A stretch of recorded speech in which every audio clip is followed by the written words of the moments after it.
भगवद्गीता श्लोका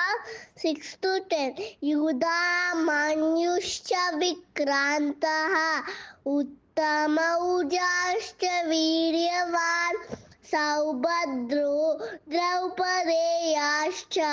सर्व एव महारथाः अस्माकं तु विशिष्टाये तान् निबोध नायका मम सैन्यस्य संज्ञार्थं तान् ब्रवीमि